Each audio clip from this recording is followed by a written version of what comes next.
നമ്മുടെ ഒരുമിച്ചുള്ള ധ്യാനത്തിനായി വിശുദ്ധ മത്തായിയുടെ സുവിശേഷം 13-ാം അധ്യായത്തിൻ്റെ 18-19 വാക്യങ്ങൾ. വിതയ്ക്കുന്നവൻ്റെ ഉപമ കേട്ടുകൊള്ളുകയും, ഒരുത്തൻ രാജ്യത്തിൻ്റെ വചനം കേട്ടിട്ട് ഗ്രഹിക്കാഞ്ഞാൽ ദുഷ്ടൻ വന്ന് അവൻ്റെ ഹൃദയത്തിൽ വിതയ്ക്കപ്പെട്ടത് എടുത്ത് കളയുന്നു. The Gospel according to St. Matthew chapter 13, verses 18 and 19. Hear the parable of the sower. When anyone hears the word of the kingdom and does not understand it, then the wicked one comes and snatches away whatever was sown in his heart. നമ്മളുടെ സഭയിൽ teachers training കോളേജിൻ്റെ പ്രിൻസിപ്പാളായിട്ട് സേവനമനുഷ്ഠിച്ച് retire ചെയ്ത് ഇപ്പോൾ കോട്ടയത്ത് താമസിക്കുന്നതായിട്ട് ഒരാളാണ് Shaji George sir. വളരെ അടുത്ത സമയത്ത് അദ്ദേഹം എഴുതിയതായിട്ടുള്ളൊരു പുസ്തകത്തിന് തലക്കെട്ട് മഴ കാത്ത് കിടക്കും വിത്തുകൾ എന്നുള്ളതാണ്. മഴ കാത്ത് കിടക്കും വിത്തുകൾ. 2 വിത്തുകളെക്കുറിച്ചുള്ളൊരു മനോഹരമായ കഥ അതിനകത്ത് പറയുന്നുണ്ട്. 2 വിത്തുകൾ തമ്മിലുള്ള സംസാരമാണ്. ഒരു വിത്ത് പറയുന്നു, എനിക്ക് ഇങ്ങനെ ഇരുന്നാൽ ഒക്കുകയില്ല, എനിക്ക് ഒരു പരിണാമം ഉണ്ടാവണം, ഞാൻ എൻ്റെ സാധ്യതകളെ കണ്ടെത്തുവാനായിട്ട് പോവുകയാണ്.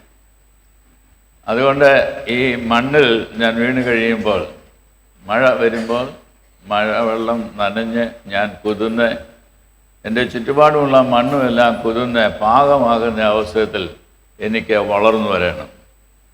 അത് സ്പ്രൗട്ട് ചെയ്യും, അതിൻ്റെ റൂട്ട്സ് താഴേക്ക് പോകും. അപ്പോൾ അതൊരു ചെടിയായിട്ട് വളർന്നു വന്ന ഒരു വലിയ മരമായിട്ട് തീരുന്നതിനിടയായിട്ട് തീരും. അപ്പോൾ മറ്റേ വിത്ത് പറയുകയാണ്, വേണ്ട, എനിക്ക് ഇപ്പോൾ ഉള്ളതായുള്ള നിലയിൽ ജീവിച്ചാൽ മതി, ഒരു വ്യത്യാസവും എൻ്റെ ജീവിതത്തിൽ ഉണ്ടാകുവാനായിട്ട് ഞാൻ ആഗ്രഹിക്കുന്നില്ല. അങ്ങനെ ആ വിത്ത് അവിടെ കിടന്നു. അപ്പോൾ അതിലെ ഒരു ചെറിയ കോഴിക്കുഞ്ഞ് വന്ന് ഈ വിത്ത് അവിടെ കിടക്കുന്നത് കണ്ട് അത് കൊത്തി തിന്നു കളഞ്ഞു എന്നത് അതിനകത്ത് വിവരിക്കുന്നുണ്ട്. 2 വിത്തുകൾ. മനുഷ്യ ജീവിതത്തിൻ്റെ സാധ്യതകൾ എങ്ങനെയാണ് കണ്ടെത്തുവാനൊക്കെയാണ് നമുക്ക് ഇടയാവുന്നത്. ചിലതൊക്കെ നഷ്ടമാക്കി കളയാതെ പുതിയതിനെ ആശ്ലേഷിക്കുവാനായിട്ട് കഴിയില്ല. ജീവിതം ഒരു കണ്ടിന്യൂറ്റിയാണ്. Continuing from the past to the present and to the future. ജീവിതത്തിൽ വളരെ ഇന്നൊവേറ്റീവായിട്ടുള്ള കാര്യങ്ങളൊക്കെ നാം കണ്ടെത്തി എന്ന് പറഞ്ഞേക്കാം. അതൊരു പക്ഷേ നമ്മളെ സർപ്രൈസ് ചെയ്യുന്ന കാര്യങ്ങളായിരിക്കാം. എന്നാൽ ഒരു ജീവൻ വരുന്നതായിട്ടുള്ള അവസരത്തിൽ നാം മറ്റൊന്നായിട്ട് തീരുകയാണ്, അല്ലെങ്കിൽ ഒരു രൂപാന്തരപ്പെടുകയാണ്. പഴയത് കഴിഞ്ഞുപോയി, സകലതും പുതുതായി തീർന്നിരിക്കുന്നു. ഞാൻ പുതിയ സൃഷ്ടിയാണ് എന്നത് വേദപുസ്തകത്തിൽ പറയുന്നതായുള്ള അനുഭവത്തിലേക്ക് പ്രവേശിപ്പാൻ്റെ കോണം ഓരോ ദൈവ പൈതലിനും ഓരോ വിശ്വാസിക്കും സാധ്യമായിട്ട് തീരേണ്ടത് ആവശ്യമാണ്. നമ്മളുടെ പത്മശ്രീ ഡോക്ടർ ഫിലിപ്പോസ് മാർ ക്രിസ്തോസ്റ്റം തിരുമേനിയാണ് പറഞ്ഞത്, നിങ്ങൾ വേദപുസ്തകം വായിക്കരുത്. അതിൽ വലിയ ബോംബിട്ടതുപോലെയുള്ള വാക്കുകളായിട്ടാണ് ആദ്യം കേൾക്കുവാനായിട്ട് ഇടയായിട്ട് തോന്നുന്നത്. എന്നാൽ തിരുമേനി അവിടെ ഫുൾ സ്റ്റോപ്പ് ഇട്ടില്ല. തിരുമേനി പറഞ്ഞു, പിന്നെയോ നിങ്ങൾ വേദപുസ്തകം പഠിക്കണം, വേദപുസ്തകം പഠിക്കണം. ഇത് തമ്മിൽ വ്യത്യാസമുണ്ട്. വെറുതെ വായിച്ചു പോകുന്നതും ആഴത്തിൽ പഠിക്കുന്നതുമായിട്ടുള്ള വ്യത്യാസമുണ്ട്. നമുക്കറിയാം, വൈദിക സെലക്ഷൻ കമ്മിറ്റിയിൽ ആളുകൾ വന്ന് അവർ ബിരുദധാരികളാണ്, അല്ലെങ്കിൽ ചിലരൊക്കെ പോസ്റ്റ് ഗ്രാജുവേറ്റ്സ് ആണ്, ചിലർ മറ്റേ സ്പെഷ്യലൈസ്ഡ് ഏരിയയിലൊക്കെ ഗ്രാജുവേറ്റ് ചെയ്തതായിട്ടുള്ള ആളുകളാണ്. അവരൊക്കെ വന്ന് അവരെയൊക്കെ സെലക്ട് ചെയ്യുന്നതായുള്ള അവസരത്തിൽ പിന്നെ 4 വർഷങ്ങൾ തീവ്രമായിട്ടുള്ള പരിശീലനത്തിലൂടെയാണ് അവർ പോകുന്നത്. കത്തോലിക്ക സഭയിലാണെങ്കിൽ 7 വർഷങ്ങളാണ്. വളരെ ഇൻറ്റൻസീവായിട്ടുള്ള ഒരു കോഴ്സിലൂടെ അവർ പോയി കഴിയുന്ന സമയത്ത് അവർ വന്നതിനേക്കാൾ വ്യത്യാസമുള്ളവരായി സെമിനാരിയിൽ നിന്ന് ഇറങ്ങി വരുവാനായിട്ട് ഇടയാവുന്നത്.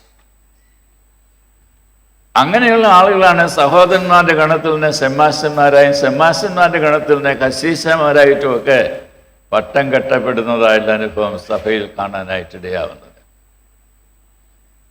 നമ്മളുടെ സെമിനാരിയുടെ പ്രിൻസിപ്പളായിരുന്ന reverend doctor K V Mathew അച്ഛൻ ഇങ്ങനെ പറയുമായിരുന്നു, ഞാൻ അച്ഛന്മാരെ വേദപുസ്തകം വായിക്കുവാൻ പഠിപ്പിക്കുന്നതായിട്ട് ഒരാളാണ്. He was the principal of that college. Old testament പ്രൊഫസറാണ്. സറാംബു കോളേജിലും മാർത്തമ്മ തിയോളജിക്കൽ സെമിനാരിയിലുമൊക്കെ അനേക വർഷങ്ങൾ ഓൾഡ് ടെസ്റ്റ്മെന്റ് പഠിപ്പിച്ചതായിട്ടുള്ള ആളാണ്. എന്നാൽ അദ്ദേഹം പറയുന്നത്, ഞാൻ അച്ഛന്മാരെ വേദപുസ്തകം വായിക്കുവാൻ പഠിപ്പിക്കുന്നതായിട്ടുള്ള ഒരാളാണ്. നീ എങ്ങനെ വായിക്കുന്നു? നീ എന്ത് ഗ്രഹിക്കുന്നു? കർത്താവ് തന്നെ ചോദിക്കുന്നതല്ല ചോദ്യമാണ്. നീ എന്ത് വായിക്കുന്നു? വേദപുസ്തകം വായിച്ച് ആഴത്തിൽ പഠിക്കുന്നതിനായിട്ടുള്ളതാണ് എന്ന ഒരു തീമ് നമ്മെ ഓർമ്മിപ്പിക്കുന്നതാണ് ഇന്ന ദിവസം എന്ന് പറയുന്നത്. എന്തിനാണ് theological training? Theological training is for the nourishment of the person. Theological training is for the nourishment of the person. അപ്പോൾ ഇന്നായിരിക്കുന്ന നിലയിൽ നിന്ന് പഠിച്ച് പിന്നെയും വളർന്നു വരുവാനായിട്ടുണ്ട് എന്ന് മനസ്സിലാക്കി, ഈ ഒരു വിത്തൊക്കെ ഇട്ടതിന് ശേഷം അത് മുളച്ചു വരുമ്പോൾ അതിന് വളമൊക്കെ കൊടുത്ത് മണ്ണൊക്കെ ഇളക്കി അത് നന്നായിട്ട് വളരുവാൻ തക്കോണം പ്രോത്സാഹിപ്പിക്കുന്നത് പോലെ ഒരു ജീവിതവുമായിട്ട് സെമിനാരിയിലേക്ക് പ്രവേശിക്കുന്നതായുള്ള ആളുടെ ജീവിതത്തെ തച്ചുടയ്ക്കുകയാണ്. ഇല്ലാതെയായിട്ട് തീരുന്നതിനായിട്ടല്ല, ഇതിൻ്റെ തച്ചുടയ്ക്കുന്നതിലൂടെ ഒരു പുതിയ സൃഷ്ടിയായിട്ട് തീരുന്നതിനായിട്ടാണ്. വേദപുസ്തകം ഓൾഡ് ടെസ്റ്റ്മെന്റ് ആണെങ്കിലും ന്യൂ ടെസ്റ്റ്മെന്റ് ആണെങ്കിലും നന്നായിട്ട് വായിക്കുവാനായിട്ട് പഠിപ്പിക്കുകയാണ്. അത് പഠിക്കുന്നതിനായിട്ട് പഠിപ്പിക്കുകയാണ്. അങ്ങനെ ദൈവശാസ്ത്രം നന്നായിട്ട് പഠിക്കുന്നതായുള്ള വ്യക്തികളായിട്ട് തീരുവാനായിട്ടാണ് സെമിനാരിയിലൂടെ പ്രത്യേകമായിട്ട് താല്പര്യപ്പെടുന്നത്. Theology is the proper discernment of the way of God to strengthen our faith. നമ്മുടെ വിശ്വാസത്തെ കൂടുതൽ ബലപ്പെടുത്തുവാൻ തക്കവണ്ണം, കരുത്തുള്ളതാക്കി തീർക്കുവാൻ തക്കവണ്ണം ദൈവത്തിൻ്റെ വഴികളെ തിരിച്ചറിയുന്നതായിട്ടുള്ളൊരു പഠനമാണ് തിയോളജിക്കൽ എഡ്യൂക്കേഷൻ എന്ന് പറയുന്നത് എന്നത് നാം ഓർത്തിരിക്കേണ്ടതാണ്. കർത്താവായ യേശു ക്രിസ്തു ദൈവപുത്രനായിട്ട് ഈ ലോകത്തിൽ ജനിച്ച് വളർന്നു വന്നതായിട്ടുള്ള അവസരത്തിൽ തൻ്റെ ബാല്യകാലം ഒക്കെ ചെലവിടുന്നത് അമ്മയിൽ ഭവനത്തിൽ നിന്നും സിനഗോഗിൽ നിന്നും ദൈവം നൽകിയതായുള്ള ന്യായപ്രമാണങ്ങളെ നന്നായിട്ട് പഠിക്കുന്നതിനായിട്ടാണ്. ഫസ്റ്റ് കമ്മ്യൂണിക്കൻസ് ഇവിടെ ഉണ്ട്. 12 വയസ്സുള്ളതായിട്ടുള്ള അവസരത്തിൽ കർത്താവ് മാതാപിതാക്കളോട് ഒന്നിച്ച് വളരെ ദൂരെയുള്ളതായിട്ടുള്ള യെരുശലേം ദേവാലയത്തിൽ പോയി.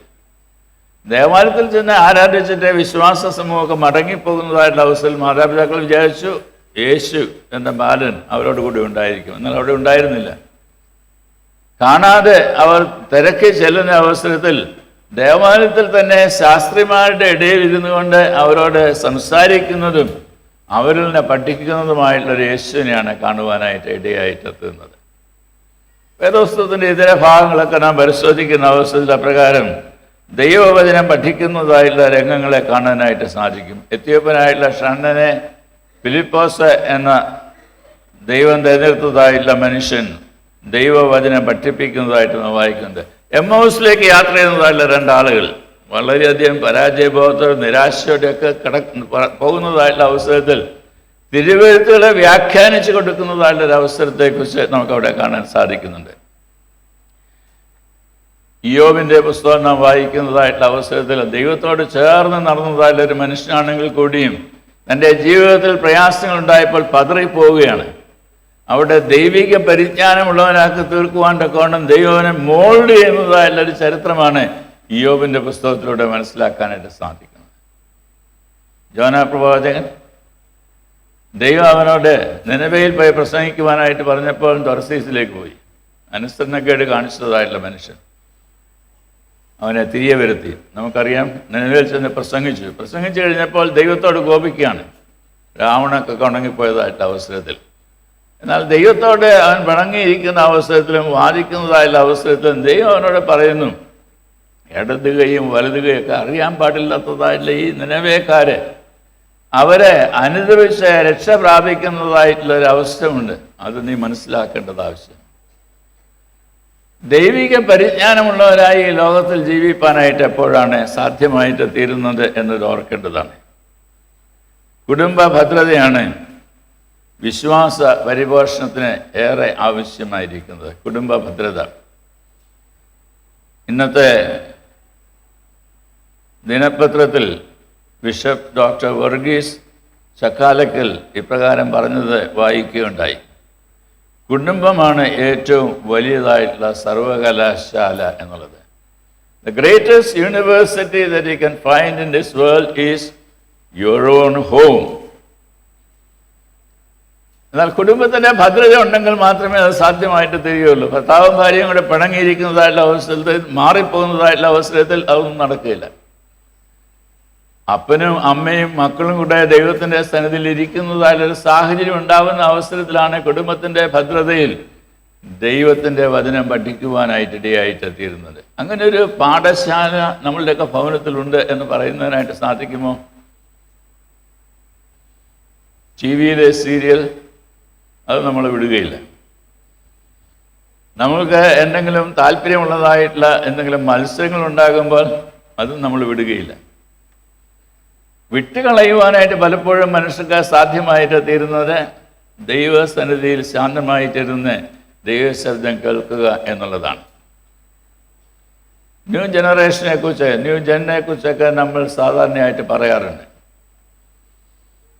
വൈദിക സെലക്ഷൻ ബോർഡിൽ അടുത്ത സമയത്ത് ഞാൻ ഇരുന്ന അവസരത്തിൽ ഒരാൾ പറഞ്ഞു, എനിക്ക് എൻ്റെ ഐഫോണിൽ കിട്ടുന്നതായിട്ട് ഡിവോഷനിലൂടെയാണ് ഞാൻ ഓരോ ദിവസം ഡിവോഷണൽ എക്സസൈസ് നടത്തുന്നത്.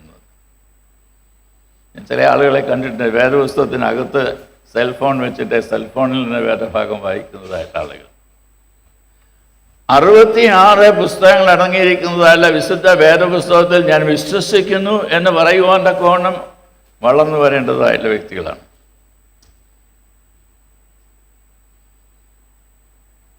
കുടുംബ പ്രാർത്ഥനയുള്ളതായിട്ടുള്ള കുടുംബങ്ങളെ നമുക്ക് കണ്ടെത്താൻ സാധിക്കും. എന്നാൽ ഞാൻ ഒരു കാര്യം ചോദിക്കട്ടെ, നമ്മളുടെ കുടുംബത്തിൽ കുഞ്ഞുങ്ങൾ വളർന്നു വരുന്നതായിട്ടുള്ള അവസരത്തിൽ അവർ വേദപുസ്തകമായിട്ട് ഇരുന്ന് ധ്യാനിക്കുവാനായിട്ട് അവരെ അനുവദിക്കാറുണ്ടോ? അവരെ പ്രോത്സാഹിപ്പിക്കാറുണ്ടോ? എപ്പോഴെങ്കിലും വന്ന് നമ്മുടെ അടുത്ത് വരുന്ന അവസരത്തിൽ മോളെ നീ ഇന്ന് രാവിലെ വായിച്ചതല്ല വേദഭാഗം എന്താണ് നിന്നോട് ദൈവം സംസാരിച്ചത് ഒന്ന് ചോദിക്കാനായിട്ട് കഴിയുമോ? ദൈവഹിതം അന്വേഷിച്ച് ദൈവ വഴികളിലൂടെ ജീവിക്കുവാൻ്റെ കോണം പ്രോത്സാഹിപ്പിക്കുന്നതായുള്ള മാർഗങ്ങളെക്കുറിച്ചാണ് ഞാൻ സൂചിപ്പിക്കുന്നത്. അങ്ങനെ ബാലൻ നടക്കേണ്ടതായുള്ള വഴിയിൽ അവനെ അഭ്യസിപ്പിച്ചാൽ വൃദ്ധനായാലും അത് വിട്ടുപോവുകയില്ല. ഇന്ന് വളരെയധികം മൈഗ്രേഷൻ നടക്കുന്നതായിട്ടുള്ള സാഹചര്യമാണ്. പല സ്ഥലങ്ങളിലേക്കാണ് ആളുകൾ പോകുന്നത്. പണ്ട് മാതാപിതാക്കൾ പറയുന്നത് കേട്ടാണ് കുഞ്ഞുങ്ങളൊക്കെ വളർന്നുകൊണ്ടിരുന്നത്. എന്നാൽ ഇപ്പോൾ കുഞ്ഞുങ്ങൾ പറയുന്നത് കേൾക്കേണ്ടതായിട്ടുള്ള സാഹചര്യത്തിലേക്ക് മാറിക്കഴിഞ്ഞിരിക്കും. പരിവർത്തനം ഉണ്ടായിട്ടുള്ള, രൂപാന്തരം ഉണ്ടായിട്ടുള്ള ഒരു കാലഘട്ടത്തിലേക്ക്. എന്നാൽ നഷ്ടപ്പെട്ടു പോകാതെ മുറുകെ പിടിക്കേണ്ടതായിട്ടുള്ള ചില കാര്യങ്ങളുണ്ട് എന്നത് അറിഞ്ഞ് പഠിപ്പിച്ച് ദൈവിക പരിജ്ഞാനത്തിൽ വളർത്തിക്കൊണ്ടുവരുവാൻ നമുക്ക് സാധ്യമായിട്ട് തീരേണ്ടത് ആവശ്യമല്ലേ എന്നത് നാം ചോദിക്കണം. ഒരു കുട്ടി ബോർഡിംഗ് ഹോമിൽ താമസിച്ച് പഠിക്കുന്നതിനായിട്ട് പോകുന്ന അവസരത്തിൽ അവന് വീട്ടിൽ നിന്ന് ആവശ്യമായുള്ള ഡ്രസ്സെല്ലാം അമ്മ തന്നെ അവനെ സഹായിച്ച് പെട്ടിയിലൊക്കെ എടുത്തു വെച്ചു. എന്നിട്ട് അമ്മ അവനോട് പറഞ്ഞു, നീ ഈ പെട്ടി അടയ്ക്കുമ്പോൾ ഞാൻ ഈ വേദപുസ്തകം കൂടി ഇവിടെ വയ്ക്കുകയാണ്. നീ ഈ വേദപുസ്തകം തുറന്ന് വായിക്കുന്നതായിട്ടുള്ള ഒരാളായിരിക്കണം. എന്നാൽ ബോർഡിംഗ് ഹോമിലൊക്കെ ചെന്ന് കൂട്ടുകാരുമായിട്ടൊക്കെ ചേർന്ന് വലിയ കൂട്ടൊക്കെ ഉണ്ടായി അവിടെ കളിച്ച് രസിച്ചൊക്കെ നടന്നതായിട്ടുള്ള അവസരത്തിൽ ഈ അമ്മ പറഞ്ഞതായിട്ടുള്ള കാര്യമോ വേദപുസ്തകമൊന്നും ഓർത്തില്ല. എന്നാൽ ഹോം സിക്നെസ് തോന്നിയതായിട്ടുള്ള അവസരത്തിൽ അമ്മയെക്കുറിച്ചും അപ്പനെക്കുറിച്ചും വീടിനെക്കുറിച്ചും ഒക്കെ ചിന്തിച്ചതായിട്ടുള്ള അവസരത്തിൽ അവൻ ഈ വേദപുസ്തകത്തെക്കുറിച്ച് ഓർത്തു. അപ്പോൾ തന്നെ വേദപുസ്തകം എടുത്തു. അപ്പോൾ അതിനകത്ത് അമ്മ എഴുതിയതായിട്ടുള്ളൊരു നോട്ടുണ്ടായിരുന്നു, ഒരു ലെറ്റർ ഉണ്ടായിരുന്നു. ആ ലെറ്ററിലെ അമ്മ ഇപ്രകാരമാണ് എഴുതിയിരുന്നത്: son, this book will keep you away from sin. ഒരു വാചകം കൂടെ, sin will keep you away from this book. This book will keep you away from sin, and sin will keep you away from this book. ഇന്ന് ഈ ലോകത്തിലുള്ള മ്ലേച്ഛതകൾ ഈ ലോകത്തിൽ സംഭവിക്കുവാൻ തക്കവണ്ണം ഇടയായിട്ട് തീരുന്നത് മനുഷ്യരുടെയിലും മനുഷ്യരാലുമാണ്. അതുകൊണ്ട് തന്നെ ജീവിതത്തിൻ്റെ മൂല്യങ്ങളെ, ധാർമ്മികമായുള്ള മൂല്യങ്ങളെ മനസ്സിലാക്കി ജീവിക്കുവാൻ കഴിയുന്നില്ല എന്നത് വളരെ സ്പഷ്ടമാണ്. കൽക്കട്ടയിലെ വനിതാ ഡോക്ടറെ ശരീരത്തിൽ 14 മുറിവുകൾ ഏൽപ്പിച്ചതായിട്ടാണ് കണ്ടുപിടിച്ചിരിക്കുന്നത്. 14 മുറിവുകൾ. നമ്മളുടെ ആരുടെയും ശരീരത്തിൽ ഒരു മുറിവുണ്ടാകുവാൻ നമ്മൾ ആഗ്രഹിക്കുന്നില്ല. ഒരു തൊട്ടാവാടി തൊട്ടാൽ പോലും നമുക്ക് പേടിയാണ്. 14 മുറിവുകൾ മറ്റൊരാളുടെ ശരീരത്തിൽ നൽകുവാൻ തക്കവണ്ണം യാതൊരു പ്രയാസമില്ലാത്ത, യാതൊരു ലക്ഷ്യമില്ലാത്ത ജീവിത സാഹചര്യത്തിലേക്ക് മനുഷ്യൻ വളർന്നു വന്നിരിക്കുന്നു. ഹേമ കമ്മിറ്റി റിപ്പോർട്ട് ലഭിക്കുന്നതായുള്ള സാഹചര്യമാണല്ലോ, അതിനെക്കുറിച്ച് ചർച്ച ചെയ്തുകൊണ്ടിരിക്കുന്നതായുള്ള നാളുകളുമാണ്. അടിമുടി ചൂഷണം നടക്കുന്നതായുള്ള ഒരു മേഖലയാണ് എന്നത് പത്ര റിപ്പോർട്ടിൽ കൂടെ വായിക്കുന്നതിന് എനിക്കിടയായിട്ട് തോന്നുന്നു. മുഴുവൻ സകൽ അടിമുടി അഴിമതിയാണ്. സുകുമാർ അഴീക്കോട് ഇപ്രകാരം പറയും, അഴിമതി എന്ന് പറഞ്ഞാൽ എൻ്റെ അർത്ഥം എനിക്ക് അഴിമതി എന്നതാണ്. ഞാൻ ജയിലിൽ പോകാനായിട്ട് യോഗ്യനാണ്. അഴിമതി. ജീവിതത്തിൽ ദൈവരാജ്യത്തിൻ്റെ മൂല്യങ്ങളെ മുറുകെ പിടിച്ച് ദൈവമക്കളായിട്ട് ജീവിപ്പാൻ തക്കവണ്ണം ഇടയായിട്ട് തീരണം എന്നതാണ് സൂചിപ്പിക്കുന്നത്. ഞാൻ എൻ്റെ വാക്കുകളെ നിർത്തുന്നതിനായിട്ട് തുടങ്ങുകയാണ്. വിത്തിൻ്റേതായിട്ടുള്ള ഉപമ പറഞ്ഞിരിക്കുന്നതായുള്ള കർത്താവായ യേശു ക്രിസ്തു ആ വിത്ത് വഴിയരികിൽ വീണതിനെക്കുറിച്ച്, പാറസ്ഥലത്ത് വീണതിനെക്കുറിച്ച്, മുള്ളിനിടയിൽ വീണതിനെക്കുറിച്ചൊക്കെ പറയുന്നുണ്ട്. ഇതെല്ലാം തന്നെ ജീവിതത്തിൽ ഉണ്ടാകാവുന്ന അനുഭവങ്ങളാണ്. വിത്ത് നഷ്ടപ്പെട്ടു പോകുവാൻ ഇടയാകുന്നതായുള്ള സന്ദർഭങ്ങൾ. എന്നിട്ട് പിന്നീട് പറയുന്നത്, നല്ല നിലത്തെ വീണതായുള്ള വിത്തോ അത് 30, 60, 100 മേനി വിളഞ്ഞു.